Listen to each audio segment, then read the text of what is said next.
Okay. All right. Hey, if this thing is recorded, it's my first time doing an interview, but my name is The Voice. I'm writing a novel for Dark and Darker. It's my first novel, and this is for the contest. Not really a contest, but more for a challenge called NaNoWriMo. And basically, it's where you try to write a 50,000 word length novel in the month of November. And so I kind of figured this month I would try to do something interesting for the Dark and Darker community. And so this being my first novel, it's probably not going to be super great, but I had an idea to make it, I think, a lot easier to write. And that was if I get a lot of the player stories, I can maybe do something like Empire's Vive, where if you're not familiar with that book, I can. They hired someone from the community to go collect all the player stories that were super interesting about the organizations and effectively write that into a book chronologically. And so that's sort of what I'm doing here. And our first interviewee is Sonder, someone who I played with this game a really long time, who is a member in the longsword community that has become quite skilled at it. I believe at one point he was a top 10 player in the leaderboards for this season. Is that right, Sonder? Yeah, I mean, I wouldn't say it's a super reflection of skill or anything, but I just Sure, love farming the bosses, and for a little bit, that's all AP was about. So, sure. So, what I kind of want to get out of this interview is more along the lines of like your player story and your journey through Dark and Darker. So let's kind of like take it back a bit, a trip down memory lane. Like, tell me how you found out about Dark and Darker and kind of like what that looked like. yeah. So funny enough, I used to be big into Rust, and one of the Rust content creators, Wellen, did a Dark and Darker video back when it was still like I think like playtest 2 or something. And so I played it a little bit then, not a whole lot. And then I had some buddies get on for playtest 3, and also in playtest 4. That's when we really started to get into it. Okay, cool. So like walk me through like kind of like the early days of Dark and Darker, like kind of like what drew you, like what you said well initially drew you to the game, like what kept you playing after Dark and Darker came out last year.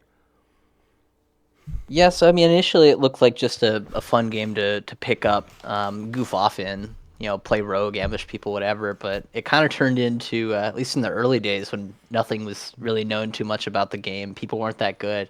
It was really a whole new world to explore, especially like going down to Inferno was really scary but really interesting.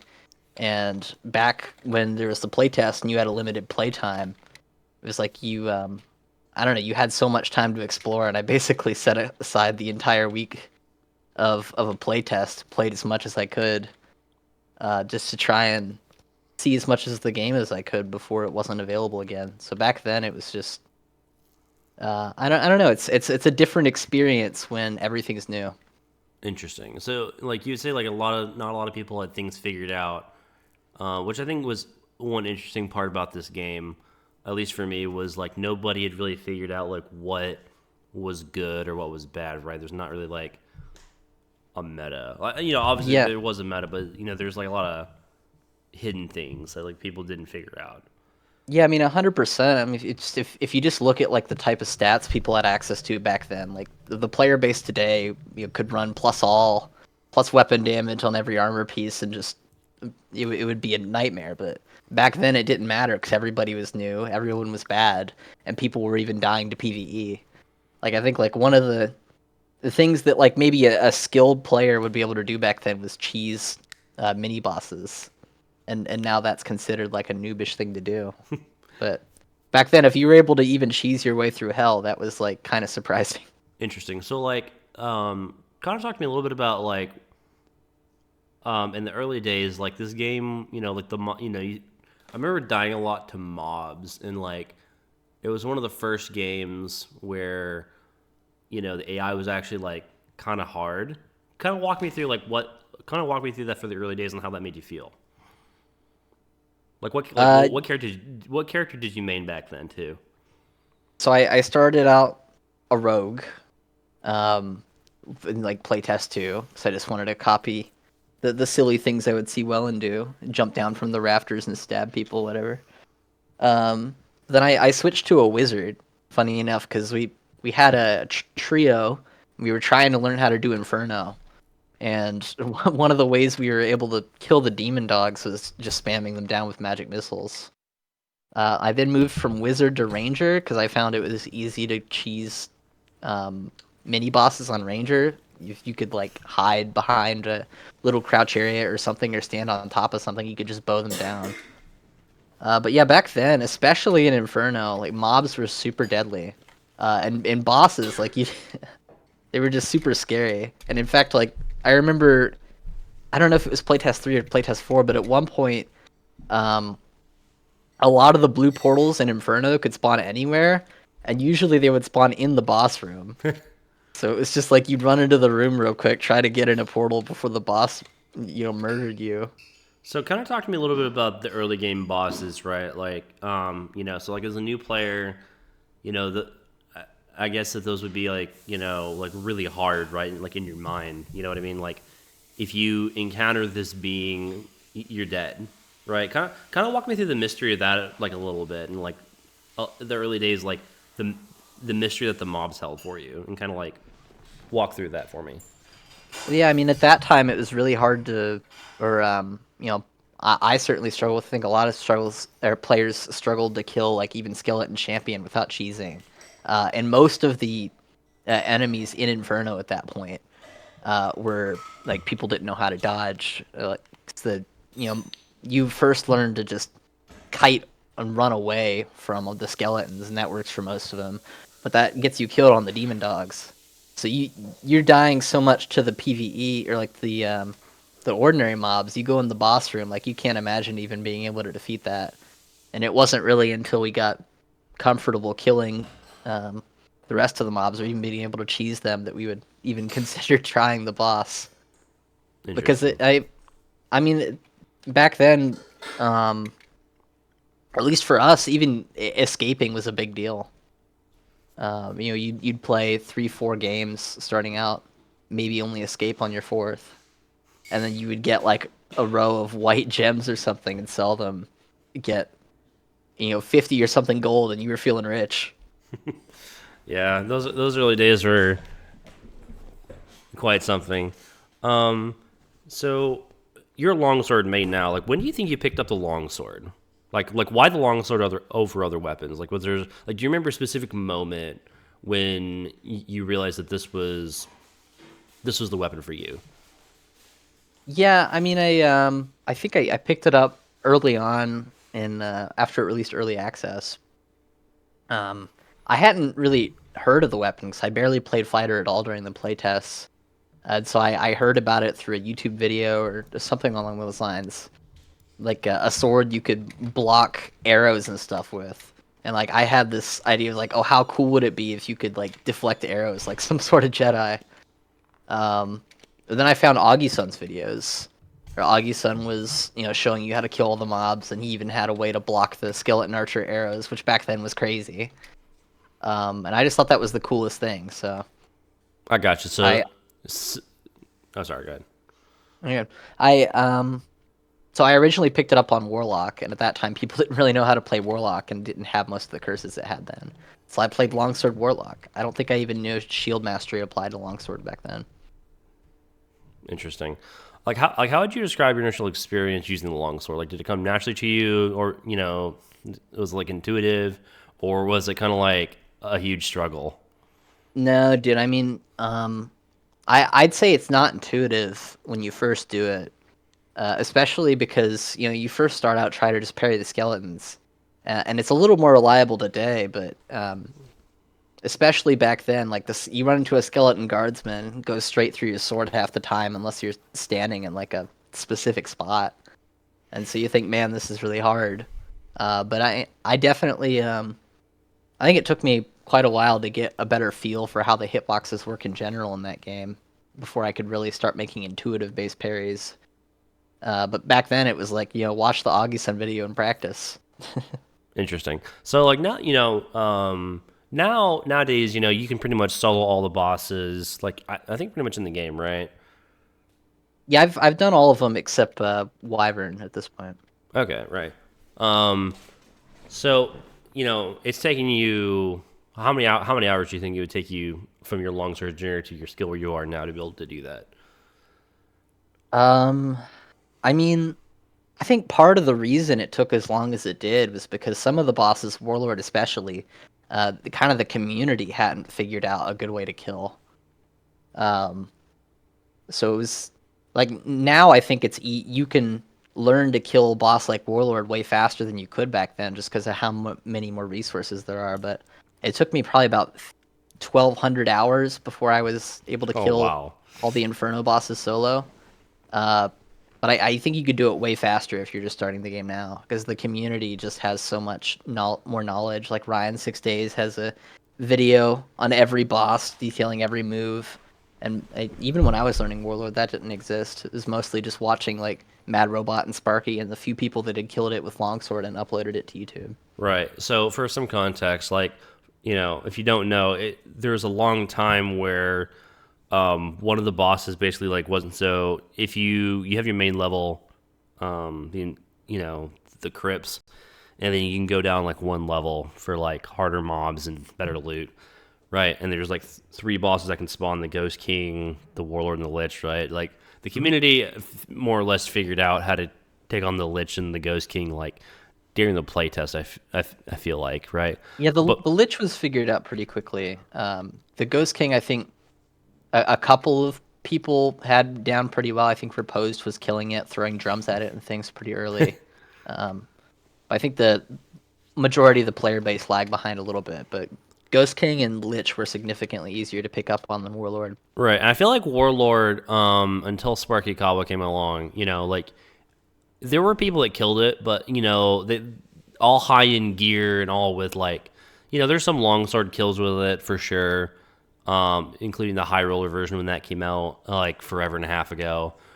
But like, I feel like in general though, like beating that boss in low level gear had not been done or figured out for like what would you say, like 6 months after the game came out, maybe a year. I'm not sure what the timeline would have been, but this sounds Was it about Mad right. Robot Maybe that did it? I don't remember. I don't think Mad was first, but he was definitely one of the He first. put the YouTube video where he did it in white He, gear, right? yeah, Mad Robot had the video. Uh, there might be more now, but at least when I last looked, he was the only one that had killed High Roller Warlord in full Squire. Of Right. course, Squire gear is different these days, but back when Squire gear was actually low stats. Right. So, But still, like it's unusual for a boss in a game that like, yes, there was people that had guides on how to beat it, but it was always like with bis, right, or some type of bis or high end gear or multiple people, right. There was no like solo low gear way to beat them, right? Like people not figure that out, and then it's very unusual for I feel like for a game where people get super obsessive, like like most of the members of this community, like most people have, they're still playing have high hours. Like you have a really long period of time where it's just not really public domain knowledge of like this is the way it's beatable, right? Like I know like Ken Kanabe, right? He was like one of the top 10 players or something in the playtests. A good wizard player. I remember on several podcasts from like was the Darkest Hour Hold the Line? I forget which one, but he said like he got really annoyed by that boss because he just skip it, right? And he yeah. and so this is someone who does bosses constantly. I feel like one of the better players back in the day, and it's just interesting. So like kind of walk me through your progression of skills with the longsword. Like were there like when you first started, like were there specific techniques or tricks that you developed over time, or some people in the longsword community call it like it's called tech? Like, have you developed any of your own custom tech with a longsword? I mean, I don't know if I'd call it custom tech, but eventually you kind of just get an intuitive feel of what will and won't work. But early on, it was very much just copy what August does. Then Lieutenant Sama had some early longsword videos. They're more PvP focused. That kind of gave you an idea of like how you could contort your body. The first time you'd really see like 180 parries against felling axes, stuff like that. Um, but early on, it was just something fun to do against the mobs. So I was not really good enough at it that it was that much faster. Then when I got good at it, it was the fastest way to clear PvE by far.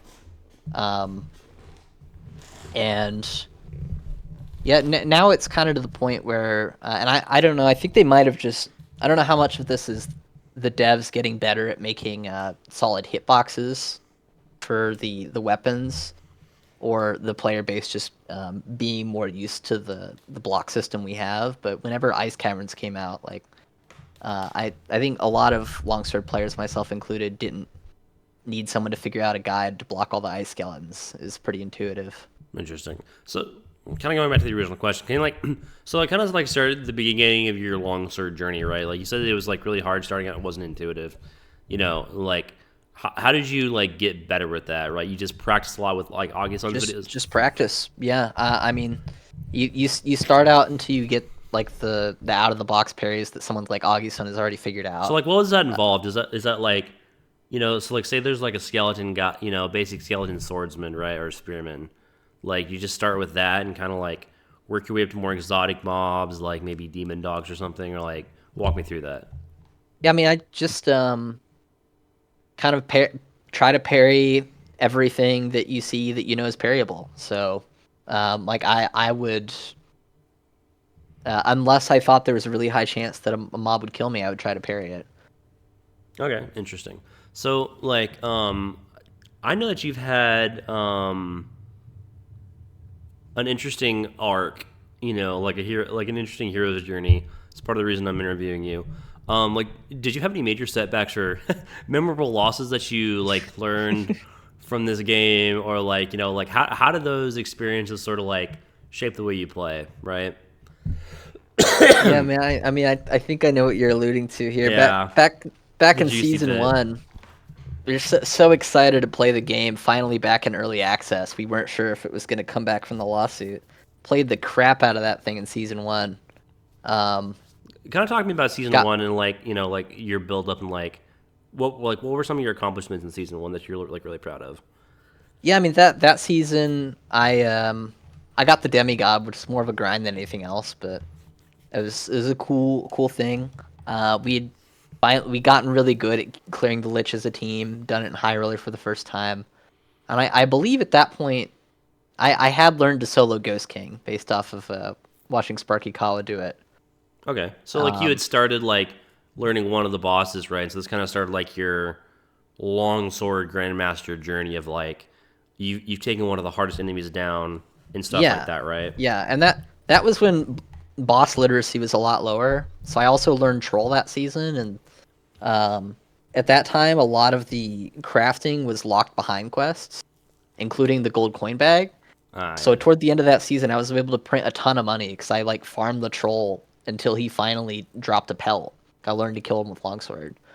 Um, and then I was able to craft the bag, and not many other people were. So there was a large margin to be made off just buying bag materials and selling. And I did that enough with both the bags and like the gold capes, gold scarves, etc. Just flipping ingredients on the market, where I was able to purchase a Fulgore and a Nippelon, the unique longbow. And so I have a good friend of mine who liked to play Ranger. So we were thinking like we've done a lot of what we want to do in this game, but it's time to see what the artifacts are like. Mm-hmm. And so we were practicing um, high roller PvP because we more often played norms, and it's just the mode that we enjoyed more. But so we were running for a couple days, Ranger and Fighter, doing really well. And at one point, um, at the end of one of our matches, it says we've been disconnected. Log back on, it says we've been permanently banned. Neither of us had any idea why. Um, Right. I and we tried to reach out to Iron Mace, apply support, put in support tickets, message the devs on Discord. Is like, hey, what happened? And just didn't get a response for a long time. That's kind of insane. So like let me get this right. So basically like, you were on this, Demigod in season 1, like I got that as well. That was not a low time sink if I remember correctly. Right? That was what like a It third took a while. that was It like a took a 50-hour while. invest. That was like a 50-hour investment, right? And anyone could do it if they had the time and the motivation, but it did Right. take a lot of time. So basically like, the game comes out, season 1, it's like what, 3 4 months, something like that. So you're making money, right? You're in there. You get enough to buy 2 artifacts, right? Like the Yep, best top of weapon. the world. Yep, best weapons in the game. I imagine you had, some best armor sets. Yep. And before you even get to wield them, right? You're learning how to do Ghost King. I assume that you know how to do Lich at this point, or you're about to learn how to do Lich as well. 100%. Yeah, So, Lich was the one we learned first. right, so like you've almost done everything that the game has to offer. Like Warlord is next on the list, right? Yeah. And then you get banned. Like, how did that make you feel? Dude, I felt betrayed, man. Like I was one of the people, shouting "Hold the line" in the Discord, waiting every time there was any news on the lawsuit. Um, rushed out, said, "Please take my money." About the Founders Edition, the supporter Right. of the game from the very beginning, and I kind of felt betrayed that like this happened. I had no idea why, and not only that, but the devs just didn't seem willing to help. Interesting. So, um, getting banned didn't really feel super great. So, did you kind of like? Obviously, you're still playing now. So, did you like come back to the game with a different account? Yeah, so originally I really didn't want to buy another account because I just felt kind of cheesed out of that. I was like, well, I don't know how this happened the first time. Could it happen again? Um, and so for like a couple months, I walked away from the game. But eventually they were coming out with the ice caverns and some other new stuff. And you know, myself and the other guy that had gotten banned decided to get back into it. And so we got another account, started playing again.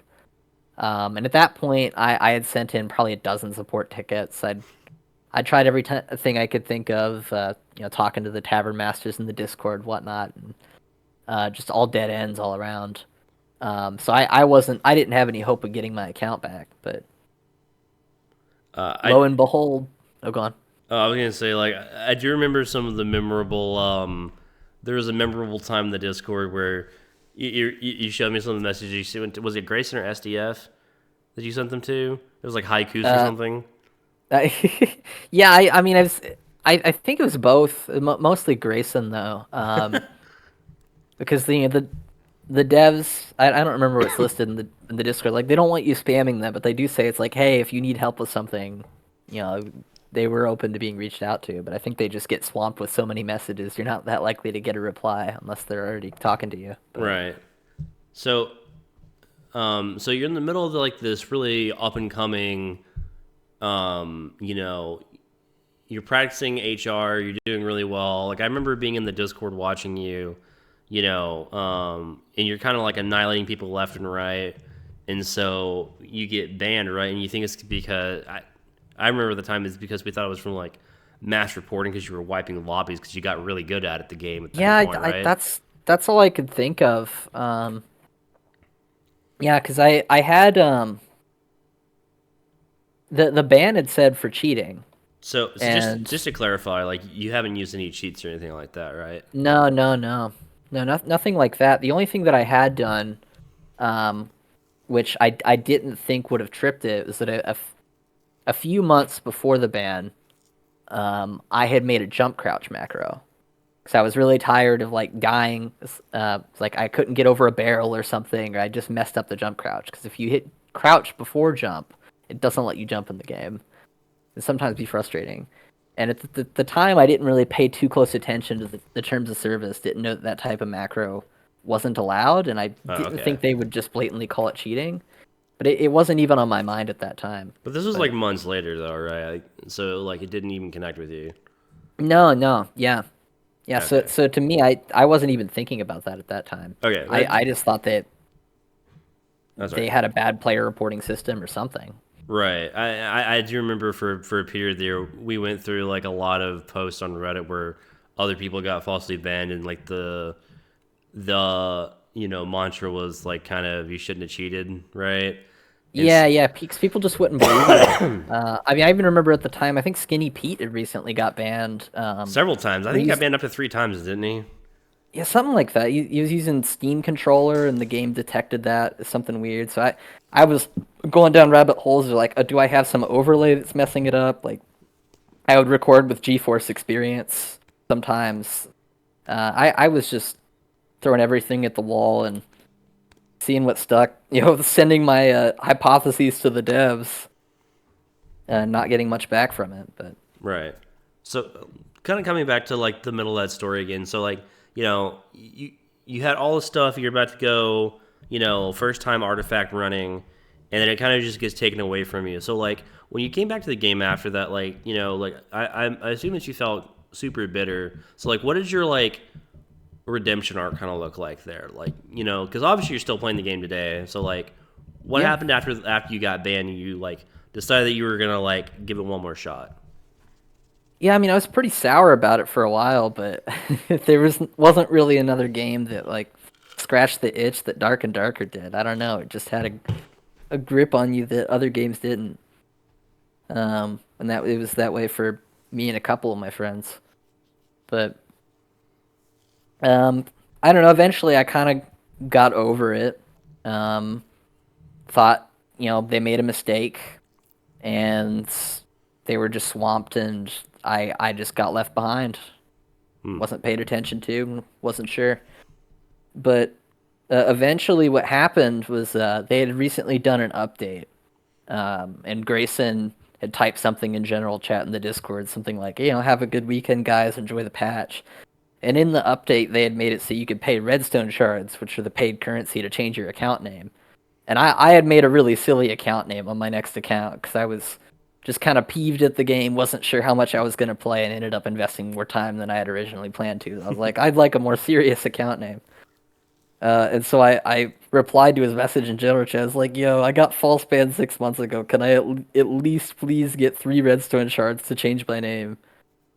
And I guess he thought that was funny or something because he went back and saw all the messages I sent, looked into the all the information I'd provided him because I'd given my ticket number, description of what happened, all that. I think he read the DMs for the first time. He replies and he was like, "Oh, you were caught using a macro or making a macro. It should have been a temporary ban. You can play your account again." And I was just like, "What?" Wow, that's actually kind of insane. Like, like you get this, black mark and super bitter about the game. So how long was it between the when you were false banned and then unbanned, would you say? It's about 6 months. About It six was about months? six Wow, that's a months. long Yeah. time. So on this new account, like had you kind of done to the same level of like got did demigod, got artifact weapons, like did you do that on your second one? Yeah, so I didn't play as much in season 2, so I was kind of bitter about it. So I Understandable. didn't get to demigod there. Didn't play a whole lot. Explored the ice caverns, but not much other than that. Um, when season 3 rolled around, which halfway through season 3 is when I got unbanned. At that point, I can't remember if I already had demigod or I was close, but at that point I was pretty committed to playing that account quite a lot. And so I had I don't think that's right. In season 2, I think they had recently added the rewards tokens or something, and my friend had gotten lucky and gotten a Xerxes Eye. Wait, And we had what? From a yeah, reward from a token? reward Oh token. my Dude, he's the gosh. luckiest guy I've ever met. Can I you buy me a swear this lottery ticket? Like dude, he should honestly. I mean, it's more than video games than anything else, but he always gets the luckiest stuff. But he had some more real life responsibilities, and so he handed it off to me. But I was kind of tired of playing the game at that time. This was like a little bit before the Steam release, and so kind of the whole thing was dying out um, up until they released it back on Steam and made it free to try. But I ended up not using it. I even offered it to another one of my friends that plays Bard. He's like, "Hey, you could trade this up to a Viola. Do you want it?" And he's like, "Nah, I'm not playing the game." So that one went untouched. Um, but yeah, when I was back into the game, I I had saved up a bunch of scroll keys. I think I could almost afford to buy a Fulgore. nice. Um, I get my account back, and I decide, I was like, well, I had Demigod in season 1, and there's still time to get Demigod in season 3. Might as well migrate everything over to the new account. So I, move the character You mean names your that I old like to account? the old account. Yeah, yeah, new old account, right? The original. Grind out the Demigod on there. Actually, the one unfortunate thing from all of it is that I think when they permabanned me, they reset my rank in season 1. Oh, interesting. So did you ever get So that I back? No, no. I mean, I've been talking with Grayson on and off. He says he wants to get those rewards back for me, but I don't know if there's something on their end that doesn't make it as easy to give people skins. But he says at some point he'll probably be able to get that back to me, and I'm hopeful. But That's funny. yeah, I got you. So, but yeah, after I got my account back, I got a full gore, and I was getting ready to run it again. Was at that time I had Normal's Warlord down pat. I was attempting High Roller Warlord about every time I saw him. And then I finally killed High Roller Warlord, and the very third time I soloed him, he dropped the full gore. oh my gosh, that's actually insane. Like, you get your account back, and you get basically rewarded for this persistence, right? So, like you Yeah. mentioned previously, like before season one, you had done Ghost King with the boys, or in I assume solo as well, right? And Lich at this Yeah, point. yeah. So, Yeah, like, actually, I think I soloed it first. So the so boys were dying to the jump all the time. They didn't want to try anymore. right. That's such yeah. That I remember hating that boss for a long time. But basically, like, so in your character arc, right? Like, as a fighter, as a longsword fighter, you've gone through the initial. You've parried every mob in the game at this point. I'm assuming. The last thing left to conquer is the warlord. How long do you think that took you in total? But because you said you got banned on that one account, and then you had to like essentially start over as like a disgraced Yeah, fighter, right? With yeah. nothing. So like, how long did that take I you? mean, when I got banned, I don't think I was seriously attempting Warlord yet. Okay, Um, so it wasn't really until I had kind of gotten back into taking the game seriously on the new account. It's okay, probably end of season 2, beginning of season 3. But I'd say it took me probably about 2 months 2 months. That's kind of a. going from never getting close to killing him in norms to killing him consistently in high roller. And this was when you first started to kill him. Was it with a group or was it solo? So early on, I had a group in normals that helped me kill the mobs, and I would like fight him because we were having trouble just even dodging the knife at first, like the knife Right. throw, and then eventually figured out all you got to do is walk to the side. But yeah, for a long time it would just be. I mean, I think one of the big challenging things about Warlord is, especially now with the 3-layer dungeon, it just takes forever to get to the boss, and there's only a 1 in 3 chance it's Warlord. So So walk me through that if a you want to little bit. dedicate time to practice him, So uh, so so an average run, for originally when it was 2-layer maps that took runes out for a while, how long would it take you to get through crypts and then get down to like the second layer? Would you say, like on I average? don't know. It's probably like near half an hour. It's like 15 minutes per layer. So, well, I mean, if you get a good spawn, you can just go to the boss instantly in like 1 minute. So you maybe have like, would you say like 20 minutes to get a 1 in 3 chance of getting that boss? Yeah, and I mean that assumes if you like leave if it isn't the boss, right? You might want to, after investing that amount of time, you might want to stick an Inferno and loot.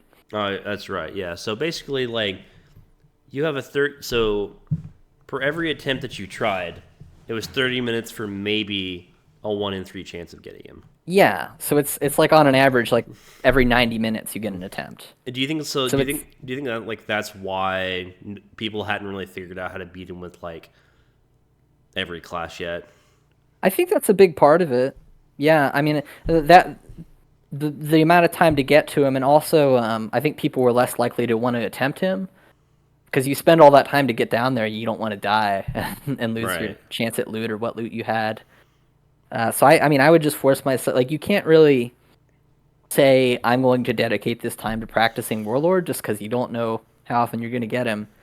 So you just say I'm going to play Inferno, and if he shows up, I got to fight him. And when I was grinding for Demigod in season 3, that's exactly what I did. Every time it was Warlord, I would attempt to kill him, and I died. But since it was only every 3 games, and I was making thousands of AP per game, back then it took more AP to get to Demigod, and you got more AP per game. On net balance, I was still climbing, but I at least got a chance to practice him. So that must have been like like really kind of a grueling experience a little bit because it's like it's like this 1 of 3 chance. It's a minimum like 90-minute investment just for an opportunity to just die instantly. Like I Yeah, imagine So like what was the thrill or the allure of beating Warlord then? If it like was so hard for so little reward, like what drew you to that? Like I think I just loved the idea of the challenge, and I loved the idea of being able to do something that most people couldn't in that game at that time. so, And I thought that like being able to parry about every attack that a boss can do, like fighting Warlord feels a lot more like a duel as opposed to fighting Lich goes a lot slower. At least if you're in a group. so it's like Or more fighting Ghost King's very mechanical. So more you say formulaic. like Lich is more mechanical, like oh he's doing his thing now. Oh I Yeah, have to I do think this. Lich, you just gotta be organized, and you gotta have a team that can work together. I mean, you are able to kill him solo, and I've done that before. But uh, Ghost King, like once you have the core pattern down, it's kind of rinse and repeat. There's nothing too stressful about it. But Warlord, like, if you get headshot by Warlord, you're probably gonna die almost no matter what you're wearing. So Hmm. you gotta be on your toes the whole time. So is the allure of the challenge for you that like this is a hard thing that people haven't really figured out? Like, do you think you started Yeah. it because like it was like someone maybe had done it and it was like, oh, it's actually possible to beat this from Well, normal yeah, people based on exactly, normal skill? exactly. Like, talk to me about that. Because just for a while, I mean, I don't think I thought much about soloing Warlord for a while because it seemed like an incredibly difficult thing. How are you going to kill all the mobs, this and that? Hmm. It wasn't really until I had an example of someone doing it. Like, Um, who is that example? I mean, I encountered Sparky Kaba trying, and through that I found Mad Robots videos of him doing it. Like he had a video where he did it with full gore, and then a video where he did it with nothing. And I thought, okay, if this guy can kill him in all white gear, then I've got no excuse. I've got some learning to do. So that was the unlock moment for you, was someone on YouTube like being like, it is possible to do this with nothing. 100%. Yeah, Interesting. yeah. And Interesting. I don't know. I just think it's a very cool thing to be able to do. And whenever even now, but especially back then, when you run into players, they see you do it, they'd be like, "What?" It would take people by surprise. Most people skip that boss. They're like, Like he's got a higher literacy rate now, but back then especially. even teams would avoid it, right? And so like, Yeah. did you ever have any funny moments when you went into high roller, like into trios, and you beat the boss and they waited to come out to kill you after you beat the hardest boss in the game objectively? Dude, I mean, you'd You've have a had to lot of have mixed reactions. you've had to have one or I two of those, right? Like some interesting stories Yeah, from yeah. that. I had one guy.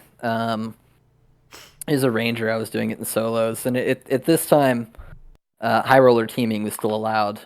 Um, but he walked in, he saw I'd kill Warlord, and he was pretty surprised by it.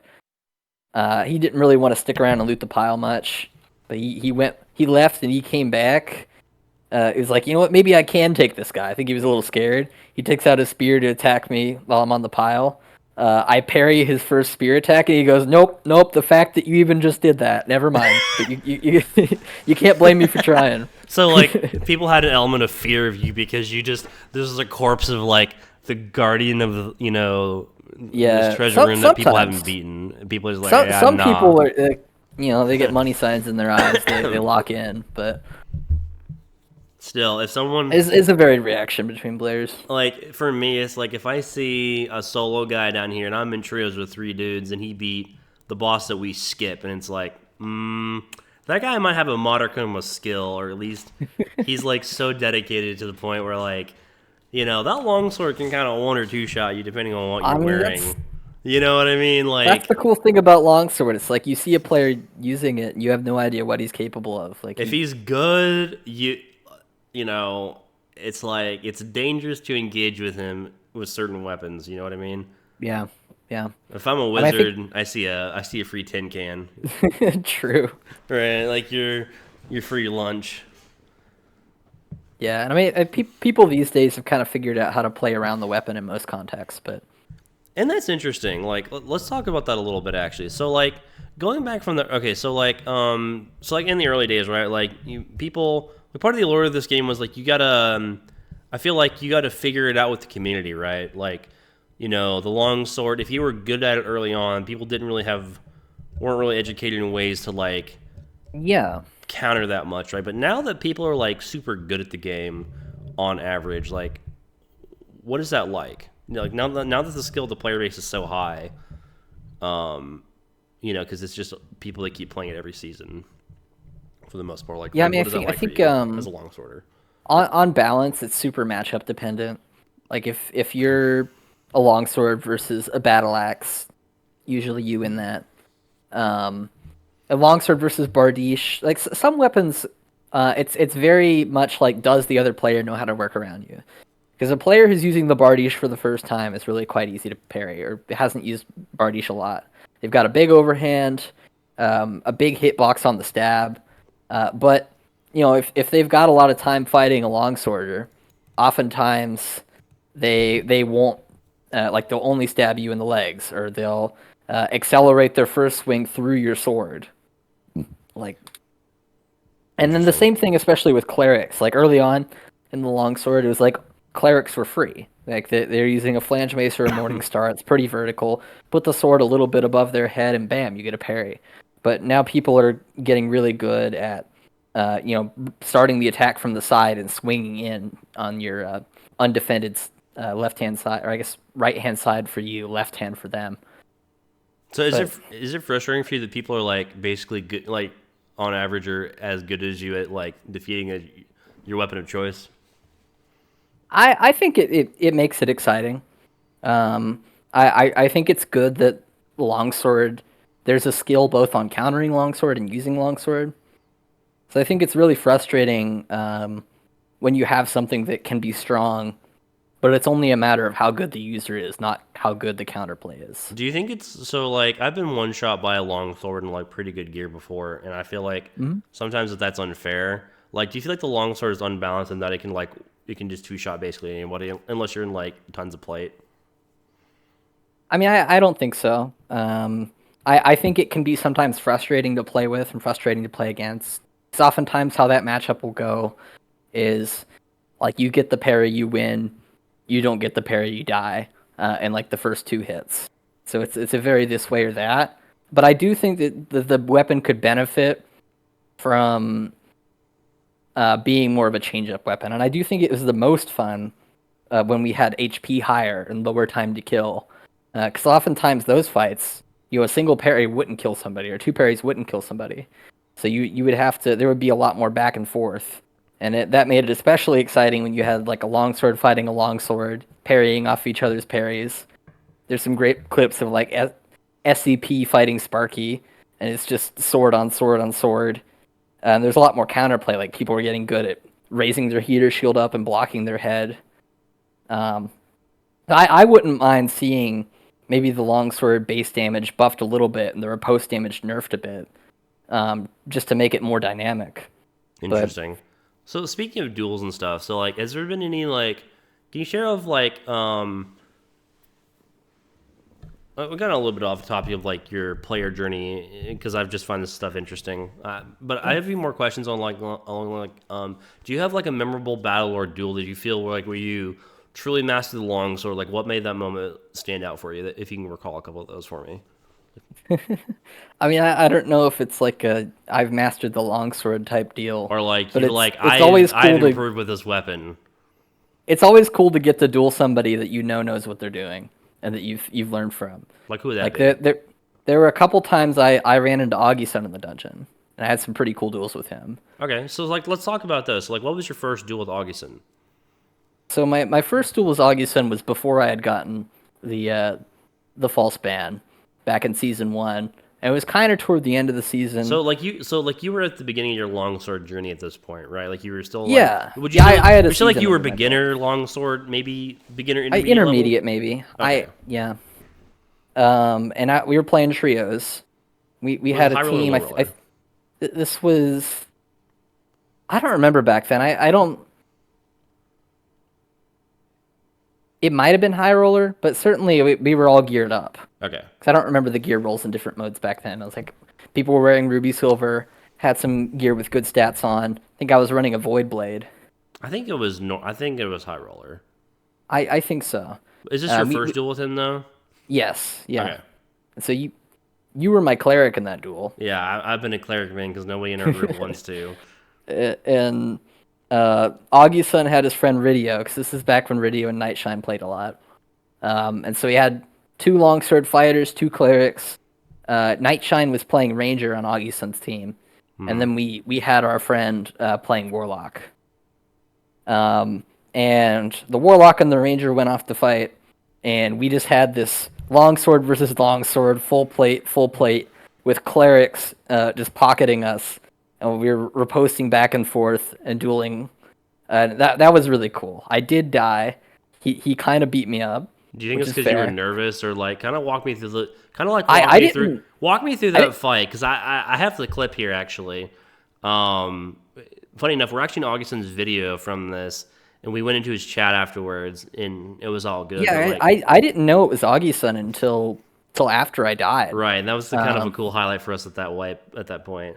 yeah, because I think I ended up getting killed by Nightshine, shooting an arrow from across the room, and I saw Nightshine something. I was like, wait, isn't that Augustin's team? Um, but yeah, I mean, it just wasn't expected. It was in the Wraith, the module with all the skeleton archers and the Wraith up top and the bridge with the stairs. Jumped directly down on Augustin from the bridge and started dueling back and forth. I think maybe um, I maybe parried like a third of the attacks, and he parried maybe half of the attacks. Like he just like purely like skill dipped you there because I I mean, remember more or less, I yeah. remember you saying like, dude, this guy's really good, right? And I I mean, remember you. I held my own. I don't think I did too bad in that fight, but he definitely kicked my butt. Yeah. Like I remember him screaming that like this cleric won't die or something in chat, like in the voice thing, because I had a like crazy You biz. were keeping me alive there. You were pocketing quite well. Yeah, back when I actually played Um, a lot of cleric. and his cleric was too. But I think he reflected on that as like one of the few good, really long sword duels he had at that time, because he was really sour about range meta at that moment, So as a lot of us were.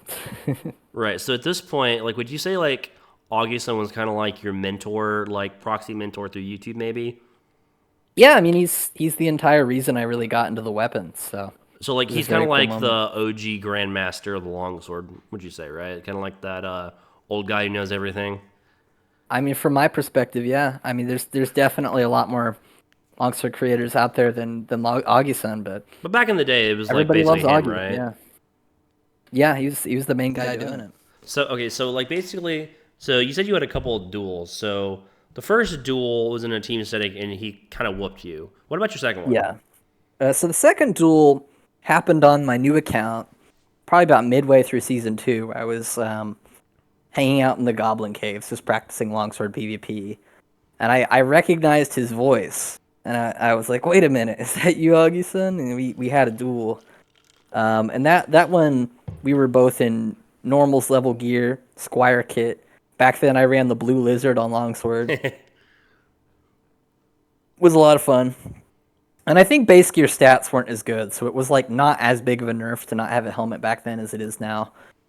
But I ended up parrying his first stab and killing him on the second riposte.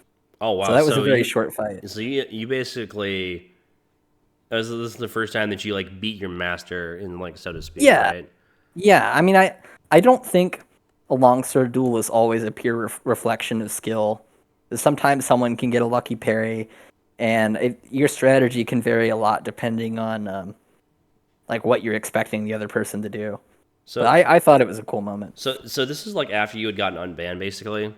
Yeah, So okay, yeah. so Well, basically, no, I wasn't unbanned yet. This was or were you on banned at all? my new account. Okay, so you were banned at this point. Exactly. How long have you gotten back into the game at this point? Like a few weeks, maybe? A I few months? probably like a month and a half, something So like so that. you're kind of like coming back in the game, yeah, coming, and you finally beat him, and it's like even now. Like, how did that make you feel? I mean, I thought it was a really cool moment. I felt proud. I don't think it means one person's better than the other, but man, it's cool to duel the guy that kind of taught you how to use the weapon to begin with, and I think it's really cool to have an epic battle where you lose and then come back and win another day. So you kind of had like this unofficial rivalry going on that he didn't know about, right? Would you say? I mean, yeah, maybe sort of. It's not like I was trying to find him, but I gotcha. So did you have like any rivalries or allies that were pivotal in your growth as a longsword user at all? I mean, I think really Augie's the one that got me into longsword. Lieutenant Sama had some cool videos for longsword warlock that kept me playing for a while. I tried more, using it more in PvP. And then Sparky Kawa is really the guy that got me into boss farming. Um, I saw Sparky's original video on killing Ghost King, and that's how I learned how to kill Ghost King. Then I saw his journey fighting Warlord, and then I started fighting Warlord. And so, Augie-san has pretty good guides on most of the normal mobs and general guides for PvP longsword. But Augie-san doesn't tend to touch the bosses much. I gotcha. Hasn't August had like longsword tournaments? Have you ever won any of those at all? Or have you entered any of them? So I've only entered one of his tournaments, and that was recently toward the end of season 3. Um, and I don't remember how many rounds there were, 3 or 4 rounds. I won my first duel and lost to my second duel, but I do have to say I lost to the guy that won the whole tournament. Oh wow, that's So kind of he's a good friend of yours, right? yeah, as SCP origami. Um, yeah, it actually a couple weeks before that, where I was talking earlier in the interview about how I had saved up about enough skull keys to buy a full gore, and then I ended up getting a full gore. Oh So right. before I had gotten the full gore off Warlord, I had already bought one and intended on running it. And then when I had got Warlord to drop one, I was like, well, I don't have a plan to use two. Um, I went around, asked like Augie's son, Mad Robot, and Sparky, like if they had full gores, and I think people had already like I don't think Augie was playing the game much at that point. Like he was just getting on for the tournament. Sparky had already been gifted a full gore, and I think Mad Robot already had enough to buy one, or maybe he had one or something. So I didn't really have an obvious place to put it. And at that time, I was hanging out with some of the Sparky Kawa fans, and I had played a couple times with SCP, and he's also a longsword bro, likes to kill the bosses, etc. And he was like, I mean, I'll take your Fulgor. And I was like, well, what if we just run duos? And so we ran duo Fulgor and got like a good 10 games out of it, and Well, that that's was not a a ton lot of for fun. artifacts. Yeah, I mean, I don't know how long these people usually make these artifacts last, but I was just hoping to get like one game. I would have been happy because it's like anything can happen in that game. You get third partied by the wrong team. Um, So how'd you guys end up losing the full gores? loot. Oh man, that was sad. That was sad. So at that point, we had gotten pretty comfortable rushing into PvP. We were killing probably 2-3 teams a match, and we were just running down the lobby. Um, and it was up in the top right corner of the map with the vault in the center. In the room with the mage, below the room with all the zombies and the mosquitoes. We had come into that room, killed a wizard that wasn't paying attention to us when we ran into the door, and they had lured the nightmare mage into the middle of the hallway. And when we went into the room, they were both magic missiling the nightmare mage. And so I thought they had gotten it low, but they hadn't. The other wizard runs across through the door on the other side of the hall, and SCP is like hard chasing. And like if you don't know, the nightmare mages are kind of always a threat. They can They can one one shot shot you. you Yeah. in in almost any gear if you're not careful. And so I'm like kind of trying to deal with this mage, thinking like I don't want to be in between a wizard at the end of a hallway with the mage in the middle. That seems like a bad place to be, but I also don't want to leave SCP alone. So I push forward with him and I'm trying to kill the mage. I crossbow the mage once, hit him twice with Fulgor, and I wasn't really building a damage kit. It was more of a speed and health build. But um, I think, oh, he's got to be extremely low. I go in for the third hit. I hit him. He doesn't die, and I get hit with a fireball and die. Wow. Kind of embarrassing, Three hits but from a I full mean, gore is kind of insane, though. yeah, I think it might have been 3 hits total. Um, Looking back to footage, I was shocked that it didn't die. I think it had like less than 50 health when I ran the math. Wow. But yeah, just at that time, like I mean, it wasn't that bad of a situation. Kind of embarrassing to die to PVE. It is whatever. Also, might I add, he was standing inside of his fire for most of that. But um, SCP runs over to grab my Fulgore, and right when he does that, a Wizard Warlock team rolls up. I think it was Wizard Warlock. It was definitely a wizard. I don't remember what the second was. So at this point, he is sandwiched, and I think he's already blown second wind. He's sandwiched between the wizard that's left on the first team and there's a wizard on the second team. He's just closed the door, and he's right at the end of the hallway, and he is just fireballed to death. Oh, it's unfortunate. Just lost it. Yeah, but I mean, it's like no loot is forever in that game, is the way I see it. And if you play long enough, and I think we had gotten a little bit too ballsy there, I had made a mistake. Um, something's gonna happen. So And like, I definitely rather lose the loot than just look at it in my inventory and never run it. So right. it was a good time overall. I saw that's pretty incredible. I think you have a YouTube video compilation of that you put out of all the kills you got with Yeah, that I went rifle, back and right? clipped every single kill. And That's an expensive duo kit right there. It's like worth I mean, what, it like was quarter you mil in don't see gold. people running two Fulgors in a duo that often. I felt like Like, how much do you think that would be worth though? Like, realistically, like the both full gores and all your kits, like quarter of a I million think gold, I half a million, no. I think I calculated it was like 1.25 million at that time. one and a quarter million. Yeah, something like that. It's worth more because gold just keeps inflating now. But yeah, we did the math. Oh It my was worth gosh! something I wonder ridiculous. how many hours of playtime that is like per skull key and all that. At least this most recent wipe, two Fulgors, at the time I bought would be worth about 1.5 million. That's actually insane. It's Then like they were less. it's funny. Like you have to measure your wealth in like skull keys because the game doesn't allow you to Yeah, have that much money. yeah. What advice would you give to a new player starting out with a longsword? Like, are there any pitfalls you recommend that like they avoid?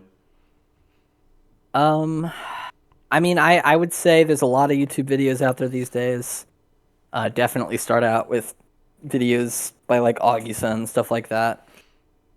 Um, I mean, Augieson will say it all the time. Don't be a parry gremlin. Left click trade when you can. And it's kind of easier to pick up the weapon now than it was when I started. Because with the Squire kit, even at level 1, on all of your quest lines, not having any quests done, you can spawn with a longsword every single time. So just hop into solos, take every fight you can, get used to what's difficult, what isn't. Give it a try. I mean, it's kind of difficult these days with time to kill being as high as it is, but to not get ranged down. But You mean as low as it is? yeah, yes, time to kill being low. So, like looking back, like what do you think sets you apart as a longsword user? Like, what makes your unique approach? So, like, for instance, like there's a few I would say longsword people I've observed. Like Suki Spy is kind of infamous for his like he'll have a mob that's easy to parry, follow him around, and then 1v3 teams that way, right? You have like I Sparky is kind of unique, and how he like deals with people. Like people have like their own style of longsword in a way, right? Like what would you say like sets you apart as a longsword user? Yeah, I don't know if it's that easy to say that. Um, it's not like there's a well-defined style. There's different disciplines of the longsword defined or anything. But I think when it's most obvious, um, what someone's tricks are is in a longsword v longsword duel.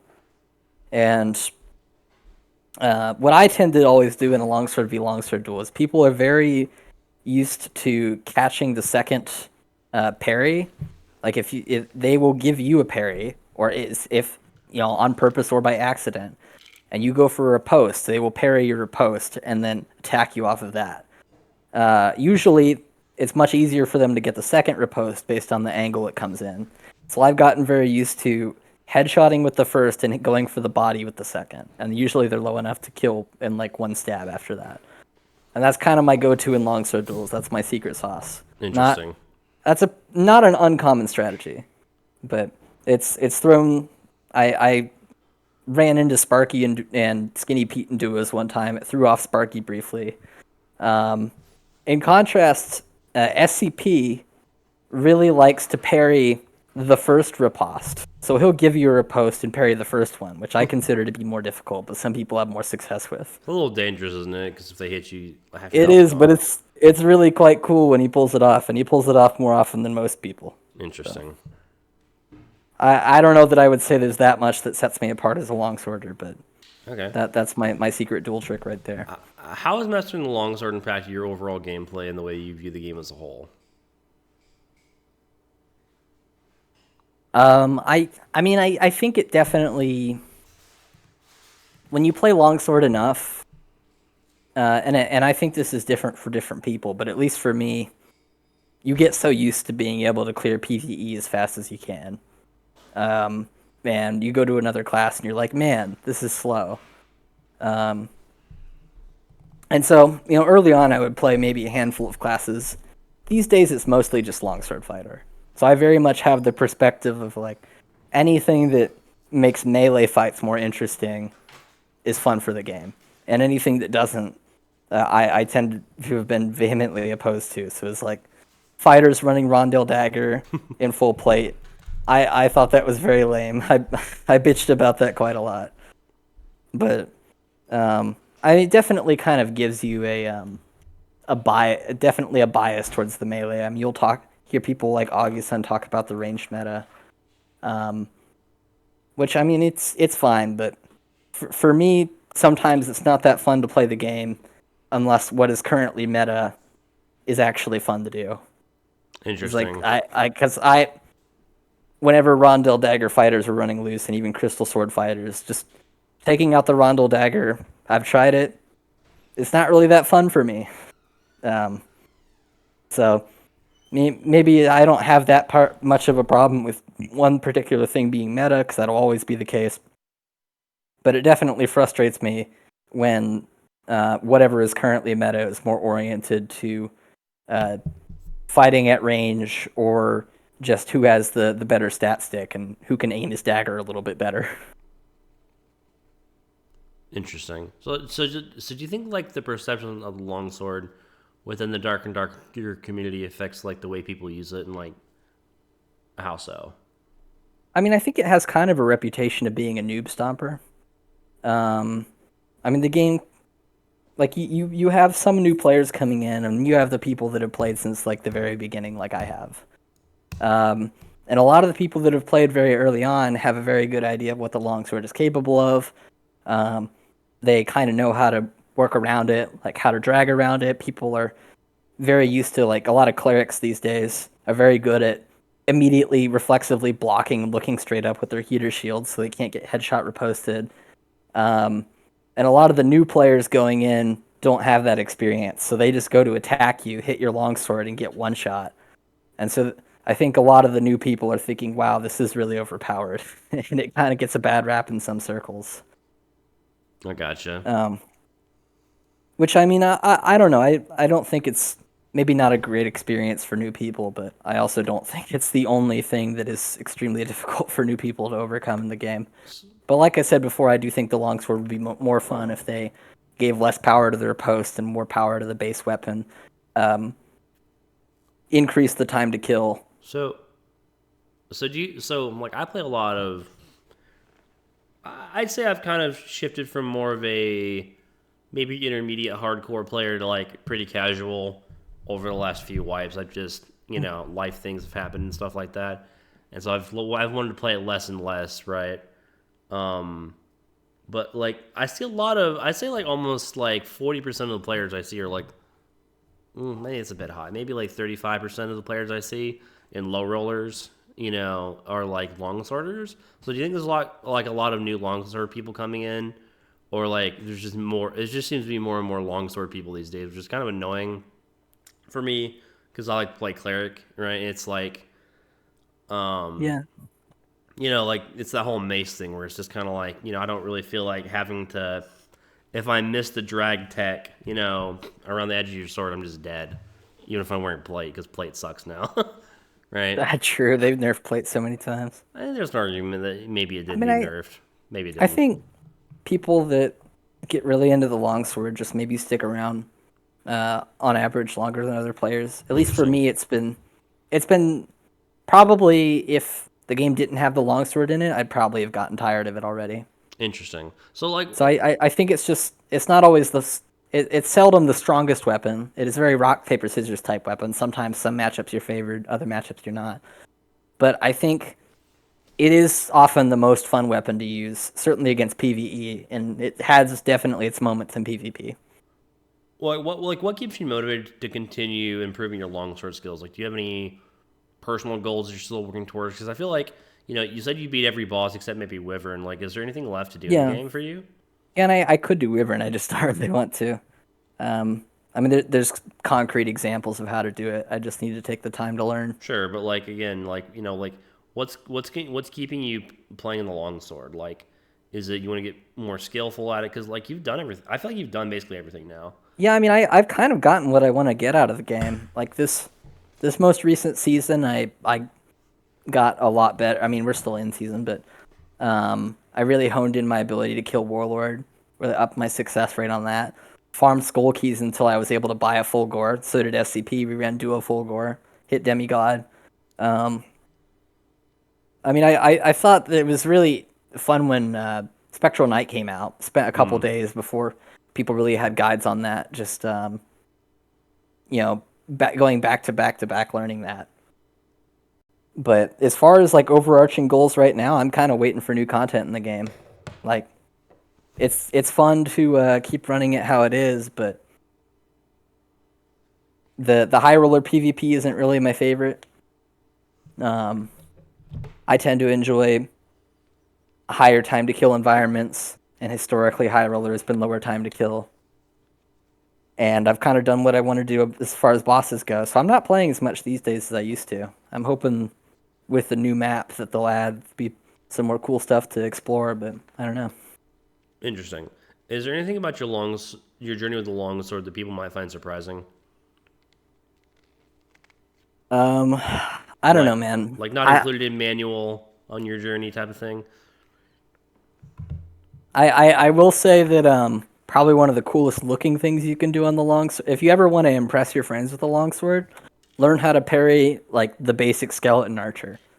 It's way easier than it looks, but to people that have never done it before, they'll be like, "Wow."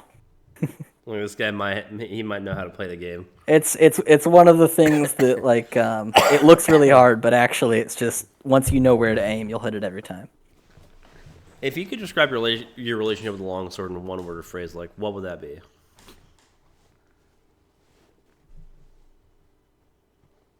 And like why? Um,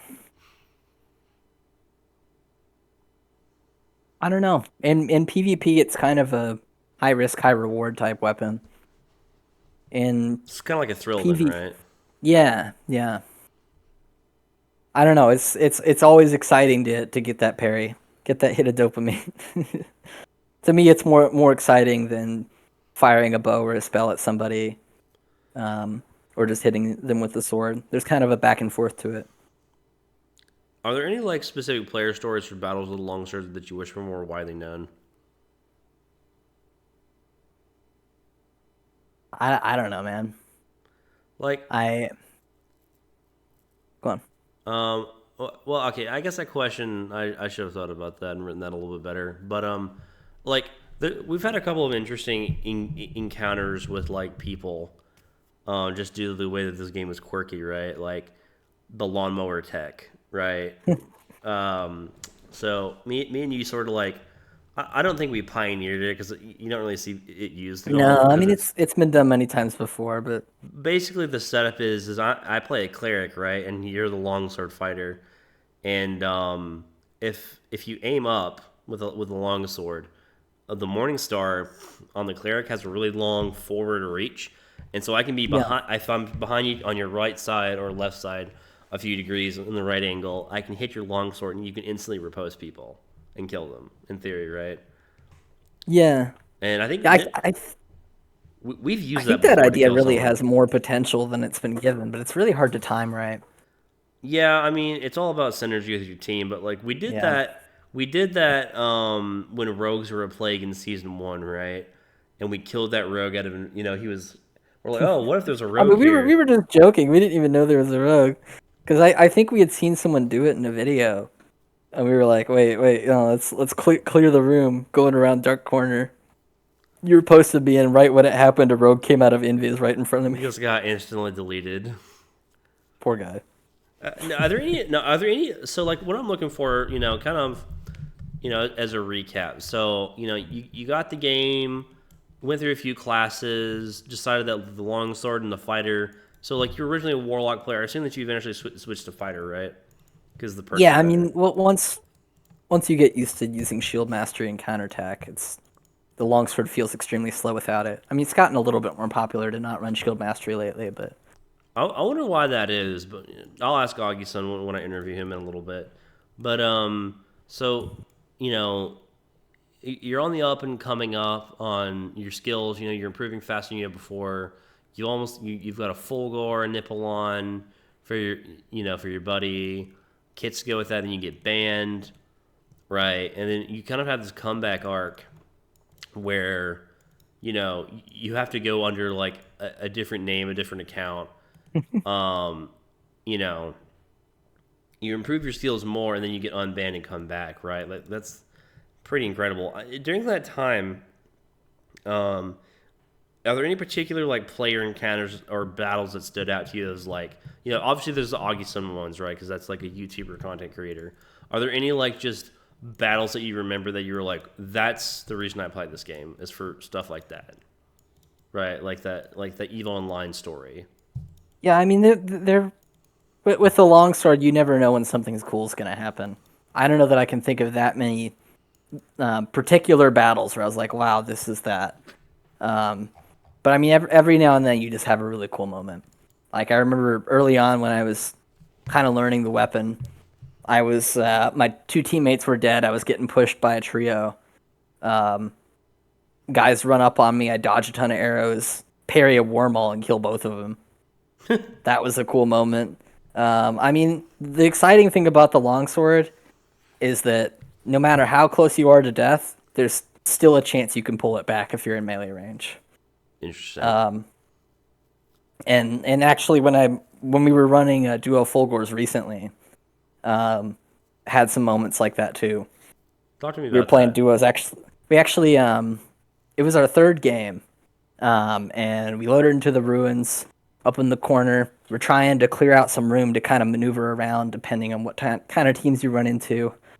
And we get run up on by a team of a wizard and a ranger, and they're kind of playing far back.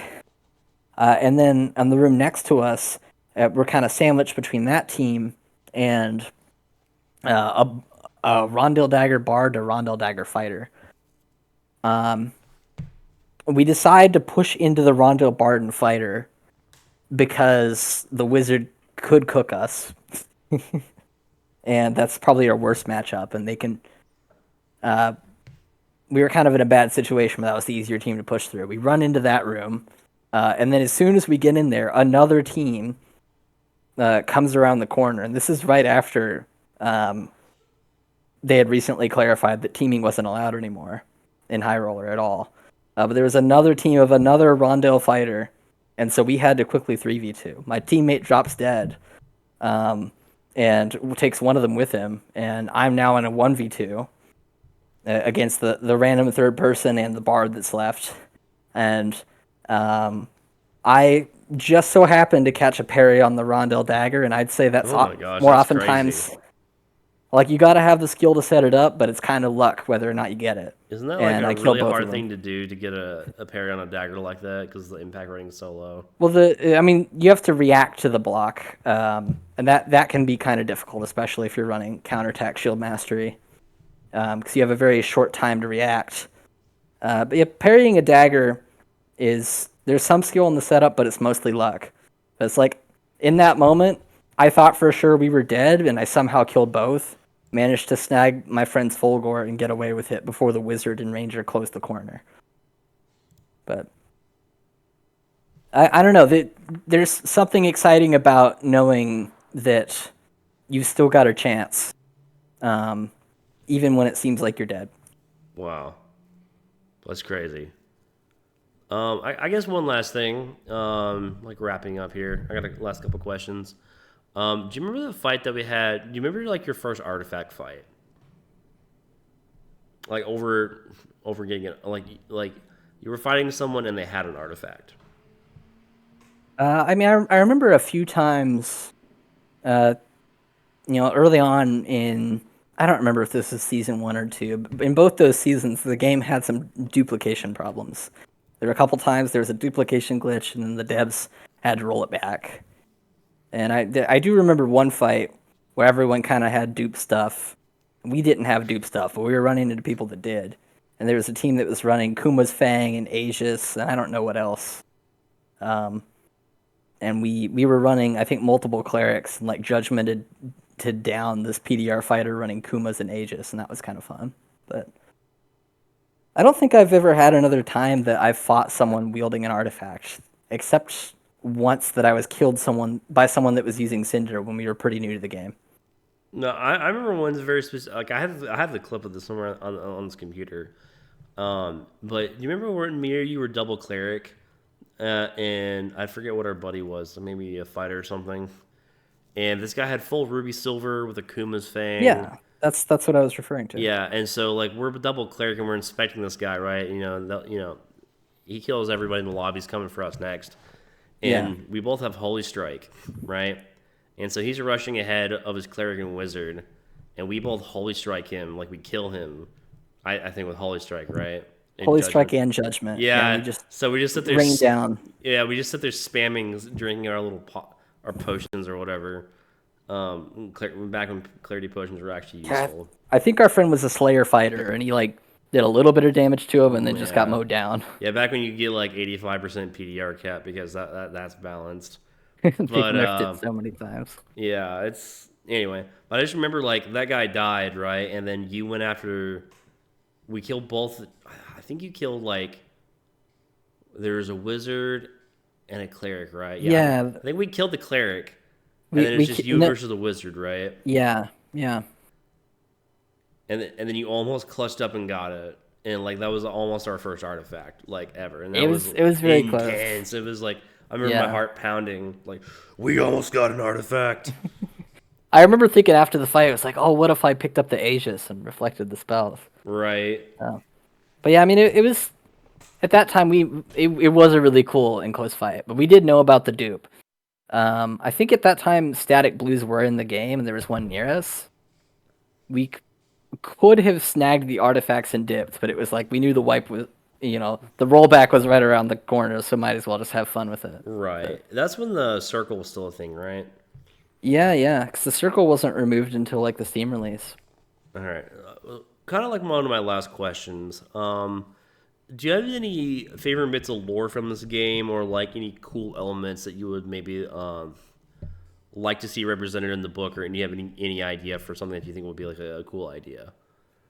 I don't know, man. I mean, the devs haven't given us a lot for lore. You've got a couple item descriptions. Uh, it would be cool to see some elaboration on what's meant on some of these artifacts. I don't know where they come up with some of the flavor text, but I know Fulgore is supposed to be like this old mighty king or something. Yeah, so I've read through I think like most of the Wikipedia.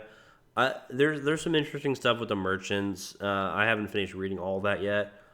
Like there's some interesting things where basically like I think basically the story so far is that the king had if you're familiar with the story of Full Metal Alchemist, and like the Fallen Kingdom from that is similar. Basically, Hmm. like um, the king wanted some magic done, and his court wizard did it. And the crypts in hell are the infected parts of the capital city that survived, right? And the warlord was like his general, and there's Yeah, some, and basically the lich is the court wizard, and he had to turn into that to basically like save what was left of the city, right? And so like I think the theory going currently is that I have is that the skeletons and everything are just little former residents that have, they were dead or whatever. Like, no, there's not really any lore per se, but there's enough hints and stuff that, like, you know, um, I think in the story what I might do is have it where, like, this is a new labyrinth, right? That's popped Yeah. up, that's undiscovered. And so, because there's enough, if you go chronologically with the game, it's like, oh, hey, like, the crypts is opened up and there's like a hell portal underneath. There's the discovery of the bosses, and then there's like, oh, we've discovered more stuff in like the north, the Goblin Caves, or like the Ice Mountains to the south, or whatever, right? Like there's, geographically, there's some interesting ways you can introduce that, right? Of Yeah. like what actually happened and how artifacts are made and why they're important. And so the theory on Fulgor is it's actually one of the non-corrupted artifacts. It was actually given to the king as like a righteous weapon, I think. I don't quite remember, but it basically I think it belongs to the warlord actually. And on the Wikipedia, if you actually look at it, it says who owns it. Funny Okay. enough, like it, Cool. like who drops it. So like that could be like a weapon that's not corrupted in like the pile down there or something, right? Like I don't know. Like Right. Because if you look at like Kuma's Fang and Kuma's Claw, there seems to be like some dark magic going on there. yeah. So what's interesting is that they're from a different dragon. They're actually not from the Frost Dragon. I actually looked at that. But they're pieces from a different dragon, right?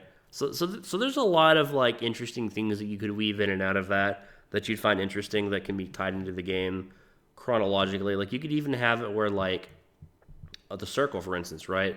The circle was in the game for a long time, like maybe a year, and then it got removed, right? So like if this is a new labyrinth, it's constantly evolving with new maps and modules moving around, right? Because that's kind of how the game is. And so you could have it when adventurers go into the dungeon, because it's largely based off of Dungeons and Dragons. That mages Yeah. have figured out how to make parts of the dungeon less dangerous, or they figured out how to turn off the circle, right? Or they figured out how to beat the bay, or at least how to keep at bay the swarm of mosquitoes / plague. That's interesting. So like your character for a while there was a bit of like a merchant, like a fighter merchant, right? Going into the dungeon, becoming rich, right? And so like how that could be written, and fit into the narrative, because I want to fit all these other player stories into like one cohesive narrative, right? And basically like there's a small town, because this game was small, it has kind of a small community, and I feel like there's definitely room for like Augie Sun's kind of like, you know, like I'm not gonna give too much away. I'm just kind of rambling at Sure. this point. Sure. But is there anything else that you want to say for the wrap up? No, I think we've covered it. Um, I love the game. Recently people have not been too happy with the direction that the devs have been moving with it, but it seems like they're responding to that. And they're trying to move in the game in a way that people will enjoy. I'm not too interested in it right now, but I'm hopeful that they'll continue to make it into something that people will continue to enjoy. So Right. All right, Sonder. I really appreciate you taking time out of your day to do this player interview with me. yeah, thanks, man. This is a cool project. Good luck with your book. Yeah, yeah. Hopefully we'll get it done in a reasonable amount of time. I don't think it'll be done in time for Christmas, just due to editing and drafting and all that. It takes time, but I think hopefully we'll get a first draft done by end of November. Very cool. All right, man. Appreciate it.